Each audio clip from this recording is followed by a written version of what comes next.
साथियों, भारत के पश्चिमी छोर पर स्थित गुजरात ये मेरा गृह राज्य है। कहा जाता है कि सदियों पहले गुजरात से कुछ व्यापारी और सूफी संत समुद्र के रास्ते ही इंडोनेशिया आए थे। वे अपने साथ इस्लाम के विचार और इस्लाम के जीवन मूल्य भी लेकर यहां आए। आज भी गुजरात के पटोला वस्त्र यहां सम्मान और प्रतिष्ठा के प्रतीक है। आज भी इंडोनेशिया की बाटिक कला में उनकी छाप दिखाई देती है और इसलिए ही राष्ट्रपति सुकर्णो ने भी कहा था, इंडोनेशिया और भारत के लोग रक्त और संस्कृति के संबंधों से जुड़े हैं। साथियों, ऐसा कितना कुछ है जो हमारे पूर्वजों ने साथ साथ जिया है।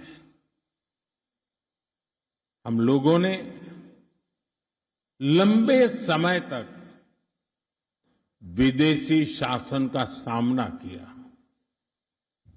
हम दोनों ही राष्ट्र लगभग एक ही समय स्वतंत्र हुए।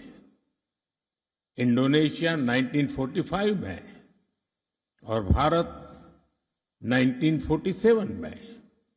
और जब स्वतंत्र राष्ट्र के तौर पर संप्रभुता की बात आई तो भारत संयुक्त राष्ट्र में इंडोनेशिया के स्वतंत्रता आंदोलन की मजबूत आवाज बना। उस दौर में आदरणीय बीजू पटनायक जी ने जो भूमिका निभाई, जिस तरह उन्होंने प्रधानमंत्री सुल्तान शहरीर और उपराष्ट्रपति मोहम्मद हट्टा को सुरक्षित भारत पहुंचाया, वो घटना दोनों ही देशों को और करीब ले आई। ऑनरेबल मेंबर्स, एक और बात जो हमें एक दूसरे के करीब लाती है वो है हमारा मजबूत लोकतंत्र और लोकतंत्र में विविधता। भारत दुनिया का सबसे बड़ा लोकतंत्र है, मदर ऑफ डेमोक्रेसी है, और इंडोनेशिया दुनिया की तीसरी सबसे बड़ी डेमोक्रेसी है। भारत में सैकड़ों भाषाएं और अनेक परंपराएं हैं, तो इंडोनेशिया में भी सैकड़ों भाषाएं और अनेक परंपराएं हैं। भारत में वसुधैव कुटुंबकम का मंत्र है, तो इंडोनेशिया में भिन्नेका तुंगल इक्का का विचार है। हम दोनों ने अपने लोकतंत्र में इस विविधता को ही अपनी एकता की नींव बना लिया है।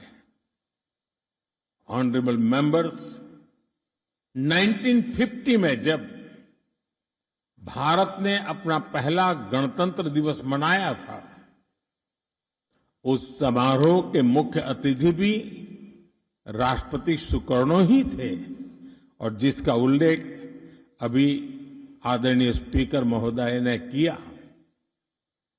और उस दौर में बांडुंग सम्मेलन में राष्ट्रपति सुकर्णो और प्रधानमंत्री नेहरू ने दुनिया को यह स्पष्ट संदेश दिया कि स्वतंत्र देशों को अपने निर्णय स्वयं लेने का अधिकार है। ऑनरेबल मेंबर्स, लोकतंत्र की ताकत क्या होती है, इंडोनेशिया ने ये रेफॉर्मेसी के जरिए दुनिया को दिखाया है। पिछले 2 दशकों में इंडोनेशिया की अर्थव्यवस्था तेजी से आगे बढ़ी है और करोड़ों लोग गरीबी से बाहर आए हैं। भारत का लोकतांत्रिक अनुभव भी यही कहता है। आज भारत दुनिया की सबसे तेजी से बढ़ती अर्थव्यवस्था है और हमारे यहां भी पिछले 1 दशक में 25 करोड़ से ज्यादा भारतीय गरीबी से बाहर आए हैं। और इसलिए मित्रों, जब भारत और इंडोनेशिया साथ खड़े होते हैं तो दुनिया का ये विश्वास मजबूत होता है कि लोकतंत्र अवसर देता है, लोकतंत्र विश्वास देता है और लोकतंत्र भविष्य बनाता है। और मुझे अटूट विश्वास है हमारे ये लोकतांत्रिक मूल्य और साझा आकांक्षाएं भारत इंडोनेशिया संबंधों को नई ऊंचाइयां तक ले जाएंगे। ऑनरेबल मेंबर्स, एक साथ आजाद देशों के तौर पर हमने जो सफर शुरू किया था,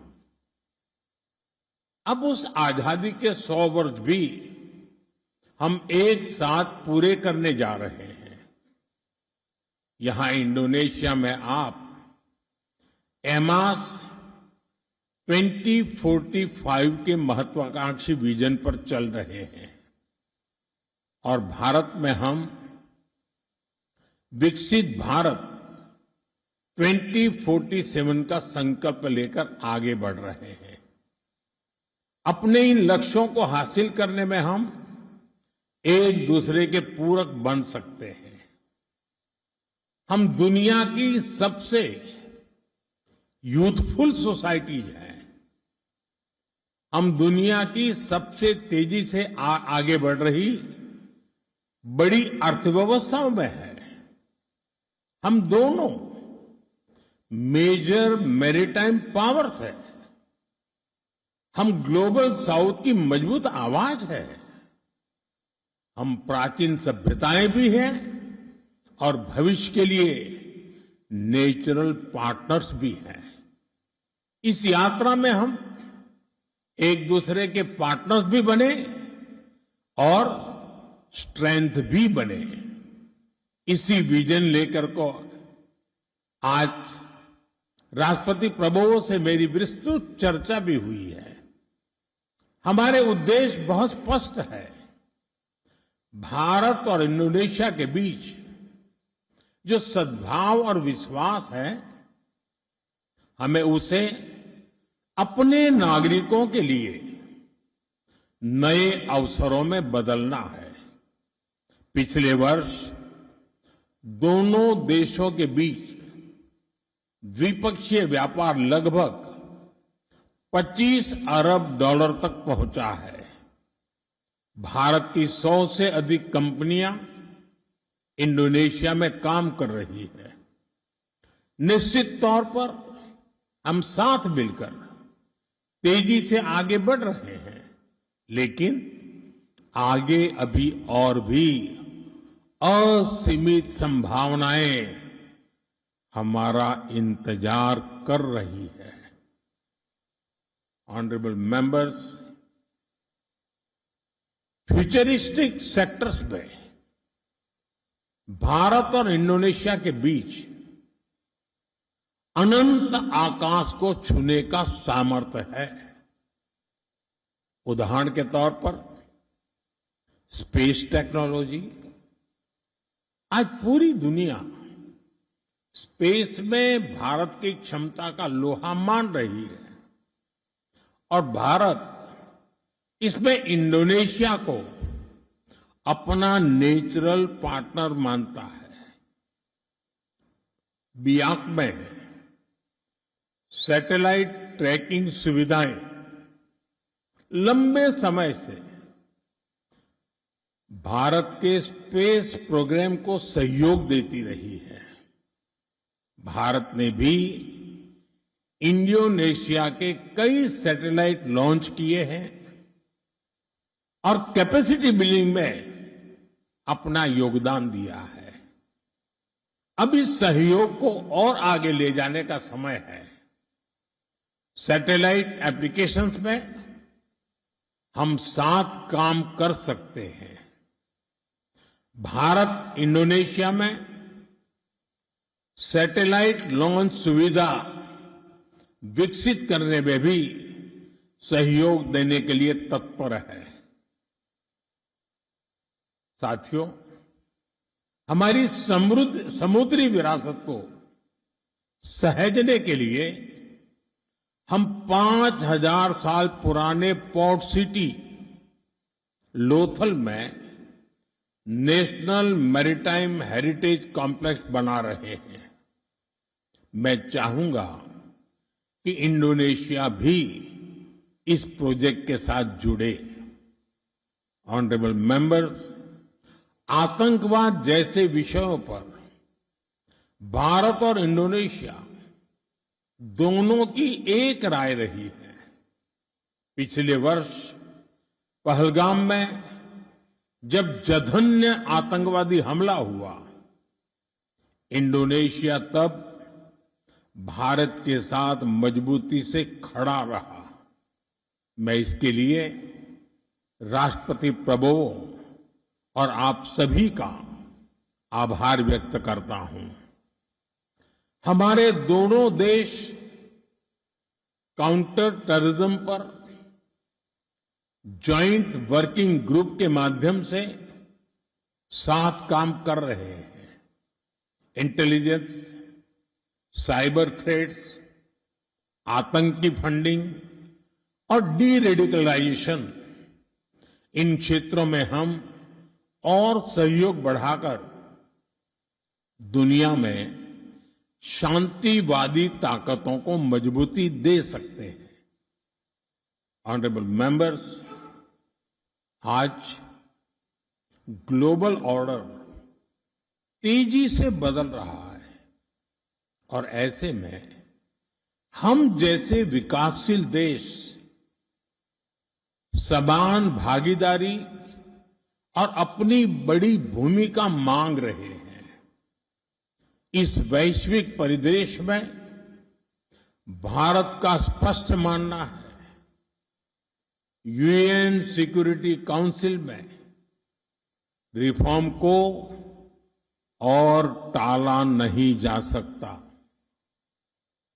2022 में इंडोनेशिया की G20 अध्यक्षता। Or it's the Indian Prime Minister there delivering that address as a part of his visit to Indonesia, a critical message that's being sent out by the Indian leader, stressing on the partnership between the two sides and hailing the friendship with the Indonesian leader, and also talking about how the two countries are critical voices of the region and how the next 25 years are critical for both the countries.